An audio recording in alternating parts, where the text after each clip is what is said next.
नमस्कार दोस्तों, मेरा नाम खुशबू कमल है और मैं अपने विचार अपने वीडियोस के माध्यम से आप सब लोगों के सामने रखती हूँ। मेरा किसी भी पॉलिटिकल पार्टी से कोई लेना देना नहीं है। दोस्तों, हम सब एक डेमोक्रेटिक कंट्री में रहते हैं और डेमोक्रेसी के तहत हमें यह अधिकार प्राप्त है कि हम अपनी सोच, अपने विचार जनता के सामने रख सकते हैं। उसी डेमोक्रेसी के तहत मैं अपनी सोच, अपने विचार और अपने मन की बात अपने वीडियोस के माध्यम से आप सब लोगों से करती हूँ। मेरा उद्देश्य देश के किसी भी नागरिक की भावनाओं को ठेस पहुँचाने का नहीं है। मैं हमारे देश की यंग जनरेशन और उन सभी लोगों को जो उम्र में और तजुर्बे में मुझसे काफ़ी बड़े हैं, बस इतना कहना चाहती हूँ कि अब नींद से जागो। सिर्फ मार्केटिंग करके और बातें करके देश नहीं चलाया जा सकता है। आप सभी लोग बुद्धिजीवी लोग हैं और बहुत अच्छी तरह इन सब चीज़ों को समझते हैं। पॉलिटिकल पार्टीज काम करके देश चला सकती हैं, बातें करके नहीं। अपनी बात को आगे बढ़ाते हुए चलिए आज के फैक्ट्स पर बात करते हैं।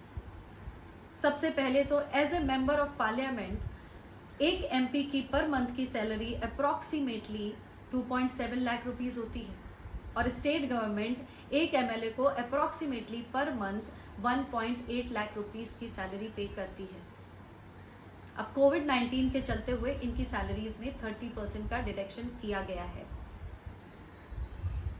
क्या हमारे देश के एमपी और एमएलएज अगर पूरे एक साल की सैलरी नहीं लेंगे तो इनके ऊपर कोई फर्क पड़ेगा?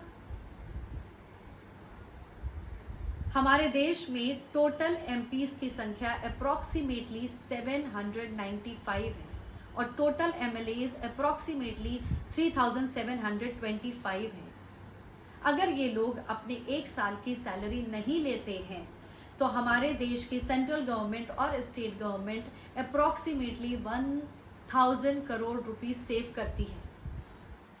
तो क्या हमारे देश के एमपीज और एमएलएज अपने एक साल की सैलरी का बलिदान नहीं कर सकते जिससे कि इन गरीबों की मदद हो सके? क्या ये इनकी ड्यूटी नहीं बनती कि ये अपनी एक साल की सैलरी का बलिदान करें जिससे कि इन गरीबों की सहायता हो सके? क्या इनको ऐसा नहीं करना चाहिए? क्योंकि जब ये एमपी और एमएलए बनते हैं तो ये खुद अपने मुंह से ये बात कहते हैं कि हम गरीबों की सहायता करने के लिए, उनकी सेवा करने के लिए, उनकी मदद करने के लिए एमपी और एमएलएज बने हैं। तो क्या इनका ये नैतिक फर्ज नहीं बनता है? एक न्यूज़ चैनल में बीजेपी के एक मेंबर ने यह दावा किया है कि दिल्ली के माननीय मुख्यमंत्री जी मार्केटिंग ज़्यादा करते हैं। उनके हिसाब से केजरीवाल जी काम कम करते हैं, मार्केटिंग ज़्यादा करते हैं। लेकिन वहीं पर बहुत सारे न्यूज़ चैनल खुलकर केजरीवाल जी के काम की, दिल्ली में वो जो भी करते हैं, जो भी सुविधाएं उन्होंने दे रखी है, उनकी खुलकर तारीफ करते हैं। अपने लास्ट वीडियो में मैंने ये कहा था कि कांग्रेस पार्टी ने इन गरीब माइग्रेंट्स के लिए फ्री ऑफ कॉस्ट बसेस की सुविधा सरकार को मुहैया करवाना चाहिए, लेकिन सरकार ने इन बसेस को परमिशन नहीं दी, इनको अलाउ नहीं किया, ये कहकर कि बसेस की जितनी संख्या बोली गई थी उससे कम है और प्रियंका गांधी इन बसेस के नाम पर राजनीति कर रही है। वहीं पर हमारे देश के बॉलीवुड एक्टर सोनू सूद सर ने भी इन गरीबों के प्रति दया का भाव दिखाते हुए, संवेदनशीलता दिखाते हुए खुद अपनी जेब से पैसे खर्च करके इन माइग्रेंट्स को बसेस की सुविधा मुहैया करवाई जिससे कि ये आराम से अपने घरों तक पहुंच सके। उनको परमिशन मिल गई, शायद इसलिए क्योंकि वो एक बॉलीवुड एक्टर हैं, कोई नेता नहीं।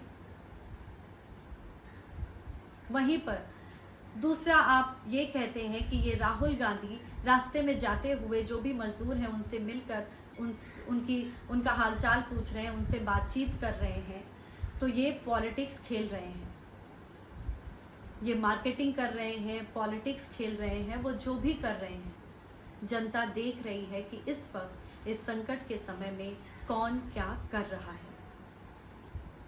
अभी कुछ दिन पहले गुजरात के माननीय मुख्यमंत्री जी ने भी 1 लाख रुपए की लोन देने की घोषणा की जनता को।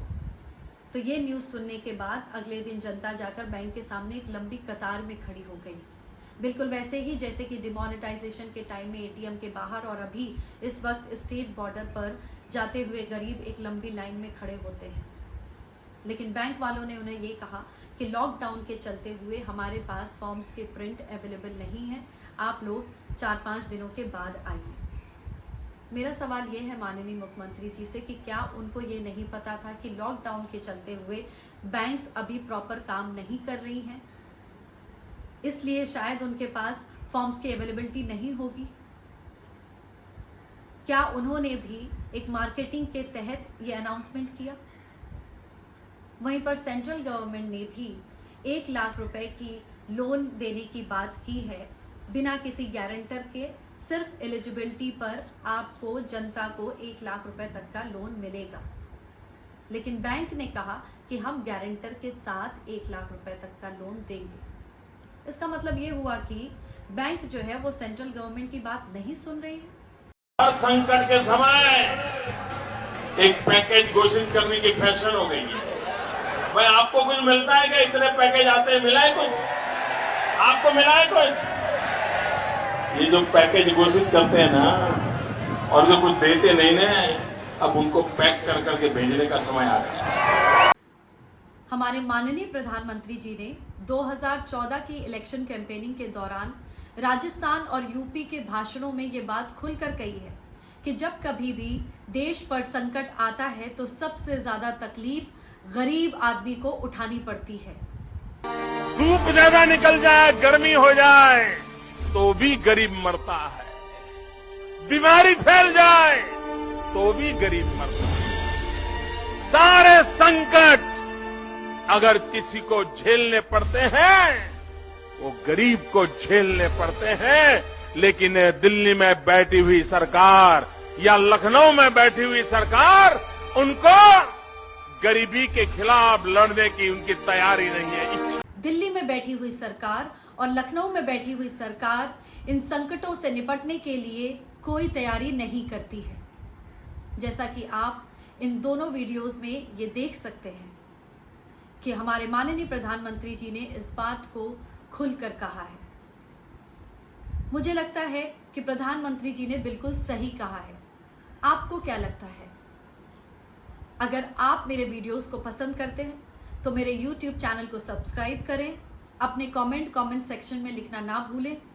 घरों के अंदर रहें, सुरक्षित रहें। जब तक हम घर के अंदर हैं, कोरोना घर से बाहर है। नमस्कार।